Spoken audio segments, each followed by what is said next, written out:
What's going on, guys? David Falla here. Welcome to another tutorial. I'm super happy to be back. I know I've been a little bit busy lately. I haven't been posting as much, but honestly, guys, I've been super busy with a lot of things that are going on in my life. For anybody that follows me on Instagram and Facebook, you guys have seen everything that's happening. And for those that don't, I'm definitely gonna do a video to update everybody on what's going on in my life, all the projects, all the stuff that is happening. So you guys just wait for that video. It's gonna be a fun one. So anyways, we're gonna go ahead and start and focus on the video right now. So at the top, just make sure you fully wet the hair. Now we're gonna section the hair. We're gonna start in the recession and then kind of create a diagonal section all the way to the crown, and then we're gonna do that on both sides. What this is gonna do is gonna create kind of like a triangle in the front, and this is gonna help us just kind of section that part of the hair out. I want to make sure that stays a little bit longer than the rest, and also I want to make sure that that the corners are there. We don't remove the corners. So there's a reason for when you section hair. A lot of people always ask me about the way I section my haircuts and why I do that. Once you understand shapes, once you understand what you're trying to do and you can see what you're trying to do, then it makes it easier for you to section your haircuts in a certain way to make it easier for you. So anyways, we're gonna go ahead and cut we're gonna create a mohawk section. So the top is gonna be part into 3 parts, and then we're gonna the middle part is gonna be our first guide. We're gonna cut that first. Just make sure with this type of hairstyle and this type of hair especially, if you cut it too short, it's gonna spike up, right? Super straight, thick hair, when it's too short, it'll spike up. Happens a lot, and there's not much you can do about it, right? So make sure you don't cut it too short.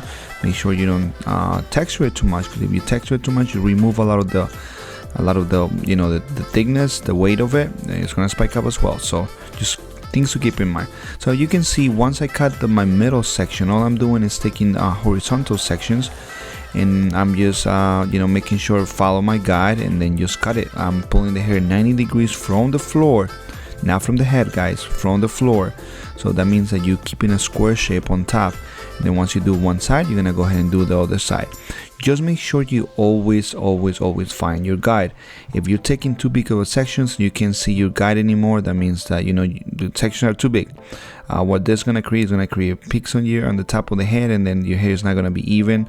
So just make sure that you always see your guide. Take smaller sections, and believe me, it looks like you will take longer if you take more sections, but at the end of the day, you actually will finish quicker because you don't have to cross-check the haircut as much.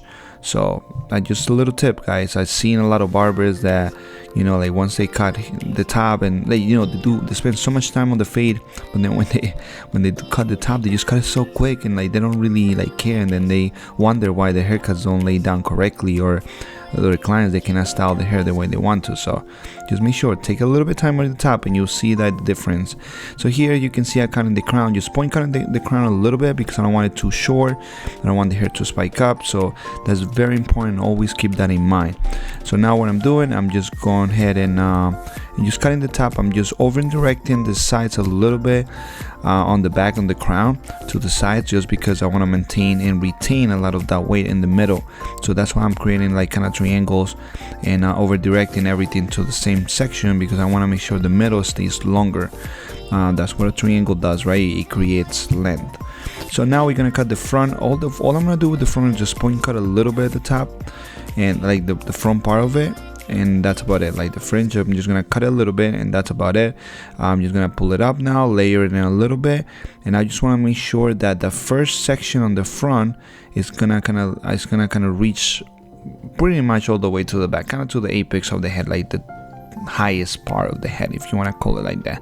So reason for it is because we want that hair to be heavy enough so you can push the hair back, and long enough that is obviously not gonna spike up or anything like that. We don't want to. So we want it to be long enough that it's gonna be heavy to push everything back, So just make sure that especially with this type of hair, kind of like Asian hair that is super thick, super straight. You need length, guys. Like if you cut it too short, it's gonna spike up. I try to tell that to everybody every time I do a class like this, about like this type of hair, but people still cut it short. Like if your client wants it short, you gotta explain to them, you cut it short, it's gonna spike up, there's nothing we can do. Just keep that in mind. So okay, now that after blow drying the hair in the direction that we want it to, now we're gonna go ahead and start doing the sides. So for the sides, it's gonna be kind of like a mid tight fade, to say it like that. So it's gonna be very compressed. So this is a little bit different than what I usually do. I usually spread out my fades a little bit more, but this is gonna be a little bit different. So we're gonna go ahead and create our first guy using the 5 zeros, or you can use your trimmer, or you can use your clipper with the lever closed, whatever you have. Then after, we're gonna bold out that using our shavers. You can use a razor if you want, like a blade, whatever you have. Now we're gonna clipper over comb. I love using clipper over comb for this technique, just because it kind of lets me maintain the shape while also starting to blend the top with the sides. So pretty much what you want to do is maintain that comb kind of like 90 degrees of the walls, to say it like that, of not necessarily of the head, because you don't want to start rounding when the hair rounds, but you want to like kind of like fall. Like if you look at the wall, if the wall is straight 90 degrees, that's exactly what you're gonna do.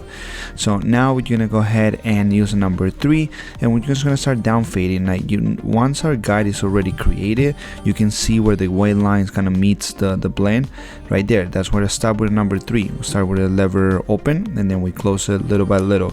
We're gonna continue that process until we get to the skin line. So we're gonna start open, close, a 2 open, then 2 close, then a 1 open, then a 1 close, then a 0 or 1/16 open, and close. So I'm gonna let you guys watch, and if you guys have any questions, don't forget to leave it on the comments, and then I will be there to answer any questions you guys have.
Once you get to this part of the haircut, when you're almost done, and this is you just need the last part to be faded, like the skin line, I will use a lot of the corners of the blade.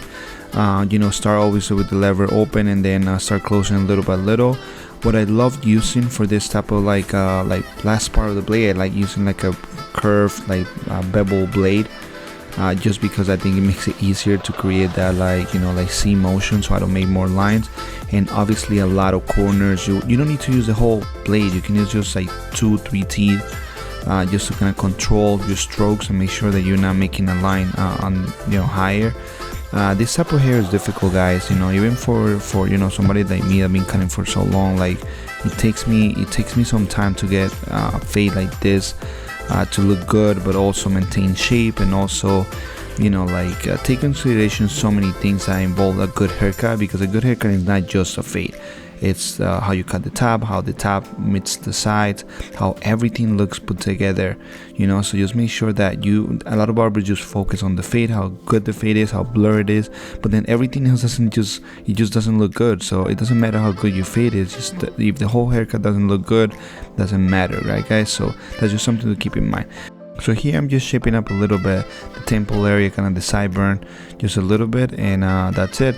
The top we're using a white tooth comb, and then a little bit of product after blow drying. And remember guys, that if you want the hairstyle to look good, you have to blow dry it. Like the blow dry is what gives that volume, that style. It polishes the hair so the hair kind of looks like finished.